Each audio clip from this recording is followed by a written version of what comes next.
जब हम दर्शन शास्त्र की बात करते हैं तो दर्शन का अर्थ है चिंतन करना। भारतीय दर्शन जो है वह संसार को दुखमय मानकर, व्यक्ति को बंधनग्रस्त मानकर इस दुख से मुक्ति का उपाय खोजता है और बंधन से मुक्त होने का उपाय भी व्यक्ति कैसे कर सकता है उस संबंध में चर्चा करते हैं।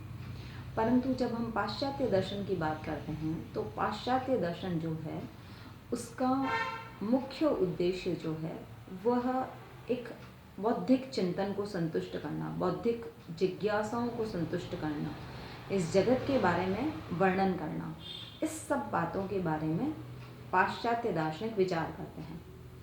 पाश्चात्य दर्शन का जो प्रारंभ है वह ग्रीक फिलॉसफी जो है उसका प्रारंभ जो है वो सबसे पहले थैलीज नामक दार्शनिक से होता है।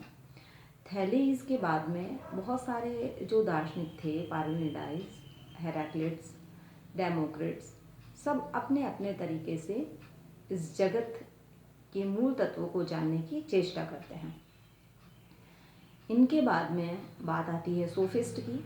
सोफिस्ट दार्शनिक जो थे उन्होंने अपने तरीके से बौद्धिक चिंतन किया और यह बताया कि मनुष्य ही सभी वस्तुओं का मापदंड है। Man is the measure of all things. Protagoras और गॉर्जियस, ये दो जो सोफिस्ट दार्शनिक थे उनका ये मानना था कि ज्ञान जो है उसमें वस्तुनिष्ठता की आवश्यकता नहीं होती, ज्ञान व्यक्तिनिष्ठ होना चाहिए।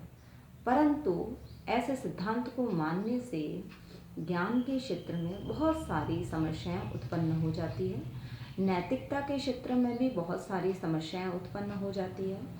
इन सारी समस्याओं को दूर करने का काम जो है वह सुकरात ने किया और ज्ञान के क्षेत्र में वस्तुनिष्ठता की पुनः स्थापना करने का कार्य किया। इसलिए हम सुकरात को फादर ऑफ वेस्टर्न फिलॉसफी भी कहते हैं, पाश्चात्य दर्शन का जनक भी कहते हैं।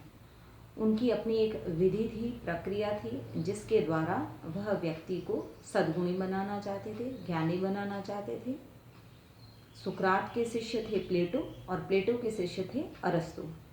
इन दार्शनिकों ने अपने अपने सिद्धांत के अनुसार, संप्रत्यात्मक सिद्धांत के अनुसार और फॉर्म और मैटर यानी कि पुद्गल और आकार के सिद्धांतों के आधार पर जगत की अन्य वस्तुओं की व्याख्या की।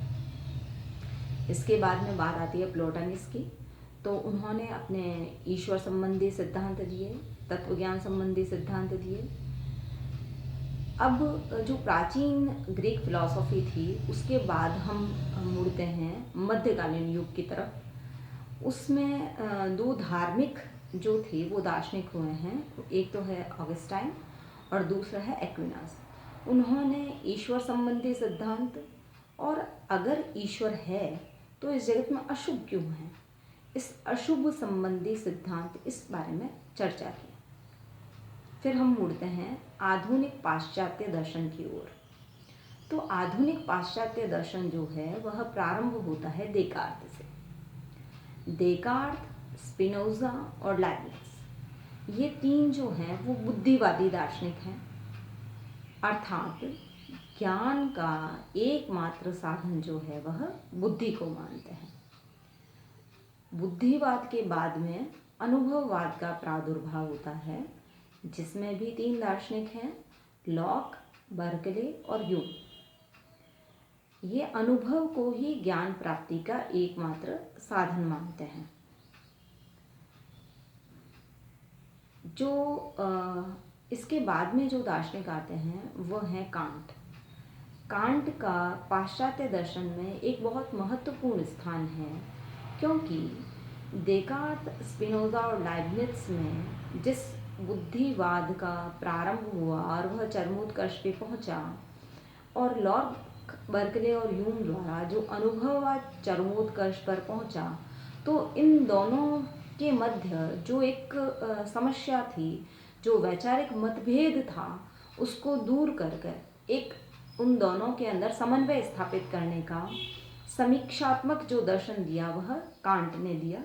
इसलिए कांट को हम एक समीक्षात्मक दार्शनिक कहते हैं, इनका पाश्चात्य दर्शन में महत्वपूर्ण स्थान है, क्योंकि ये बुद्धि और अनुभव दोनों के साथ एक सामंजस्य स्थापित करते हैं। दोनों को एक जस्टिफाई रोल जो उनका है, उनके द्वारा किस प्रकार से ज्ञान के क्षेत्र में पूर्णता हम प्राप्त कर सकते हैं, इसकी व्याख्या कांट करते हैं। प्राचीन जो ग्रीक फिलोसोफर थे, थैलीस से लगाकर डेमोक्रिट्स तक, उन्होंने किन चीज़ों को, किन तत्वों को जगत का मूल तत्व माना, इस बारे में चर्चा हम अगली बार करेंगे।